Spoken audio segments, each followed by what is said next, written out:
Vous venez de décrocher votre premier client en conciergerie. Et là, les premières questions facturation se posent. Comment appliquer correctement la commission? Comment gérer la taxe de séjour? Comment bien calculer la TVA sans se mélanger dans les chiffres? Comment traiter les frais de ménage?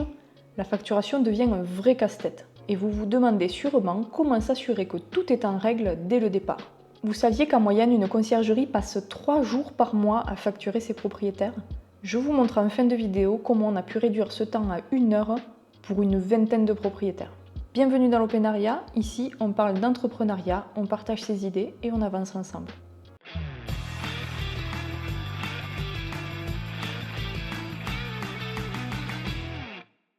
En général, le modèle économique des conciergeries est la facturation au pourcentage.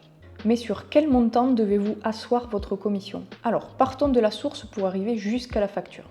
On va dire que le voyageur sur Airbnb paye son séjour 1 350 €, auquel s'ajoutent 150 € de frais de ménage et 100 € de taxes de séjour.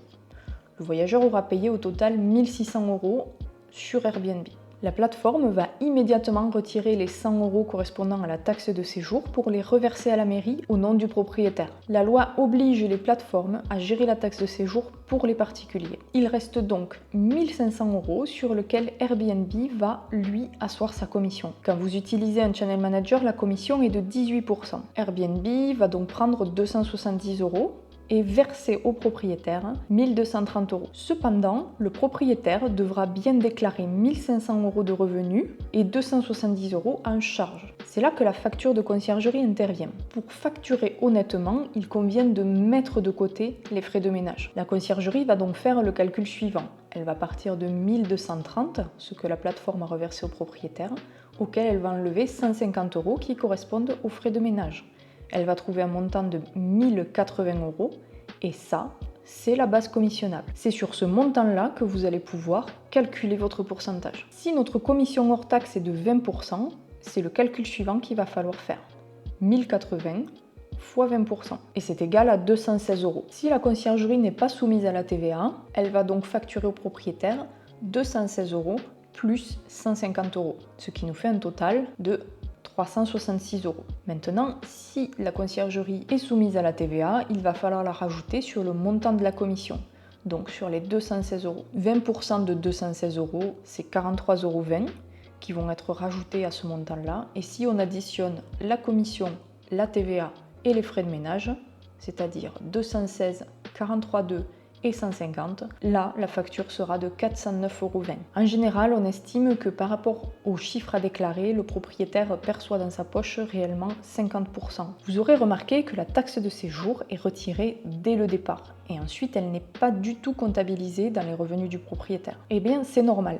En effet, la taxe de séjour est une taxe que le voyageur doit à la mairie. Et dans cette équation, que ce soit le propriétaire ou la plateforme, il ne s'agit que d'intermédiaires, de percepteurs de cette taxe pour l'État. Et on sait bien qu'aucune taxe ne doit être comptabilisée en chiffre d'affaires. Elle ne fait que transiter par nos comptes pour le compte de l'État. Pour la TVA, ne perdez pas de vue qu'elle doit toujours être facturée au consommateur final. Ici, c'est le propriétaire, c'est lui le consommateur final de votre service. Et si vous êtes en franchise, vous devez facturer en hors taxe avec une TVA à 0 €. Cela doit apparaître clairement dans votre facture avec le motif de l'absence de TVA. Par exemple, vous pouvez écrire franchise en base, article 293B du CGI. Évidemment, si c'est celui-ci qui vous permet la franchise. D'ailleurs, il y a d'autres mentions obligatoires à mettre sur une facture. Je vous mets le lien du site du gouvernement en description. L'exemple qu'on a pris ne comportait qu'une seule réservation. Mais en réalité, vous aurez plusieurs réservations à rassembler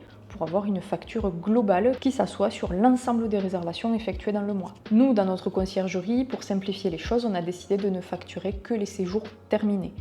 Imaginons, on a un séjour qui commence le 26 mai et qui se termine le 3 juin, eh bien, il ne sera pas facturé sur la facture du 1er juin qui court sur le mois de mai. Il sera facturé sur la facture du 1er juillet qui court sur le mois de juin. Ça évite de nombreux cas d'ajustement de facture dans le cas où le voyageur finalement raccourcit son séjour, finalement le prolonge ou annule tout simplement. Si vous facturez en tronçonnant les réservations, vous aurez tout le temps des petits ajustements à faire et ça devient insupportable comptablement. Facturer quand le séjour est terminé va permettre aussi d'éviter les objections du propriétaire qui pourrait vous dire « mais vous me facturez un séjour pour lequel je n'ai encore pas reçu le montant de la réservation ». C'est le cas notamment sur Booking, parce que sur Airbnb, les propriétaires reçoivent le montant le lendemain de l'arrivée, alors que sur Booking, c'est une fois le séjour terminé. Et si vous y pensiez encore, croyez-moi, découper les réservations en fin de mois, c'est vraiment quelque chose dont vous pouvez vous passer. Alors, gérer manuellement toutes ces réservations peut être vraiment chronophage et source d'erreurs. Mais il y a des solutions qui existent. Vous pouvez réduire drastiquement le temps que vous passez à facturer, comme nous, passer de 3 jours à 1 heure. En utilisant les outils no-code, on a pu importer toutes les réservations dans une base de données et tous les mois, un export automatique se fait et génère une facture au nom du propriétaire avec les montants exacts. Les montants sont précis, sans aucune erreur et surtout sans intervention de notre part. Donc en fait, facturer pour nous, ça veut dire cliquer sur le bouton envoyer la facture. Je vais vous montrer l'exemple d'une automatisation qu'on a créée pour facturer directement. Si vous souhaitez vous aussi réduire le temps de facturation dans votre conciergerie et vraiment passer à la vitesse supérieure, on a créé une formation complète pour vous accompagner, que ce soit dans la facturation ou dans la gestion des tâches quotidiennes de votre conciergerie. Vous trouverez le lien dans la description. Alors partagez-moi en commentaire aujourd'hui le temps que vous prend la facturation. N'oubliez pas de vous abonner et de toujours chercher à vous dépasser.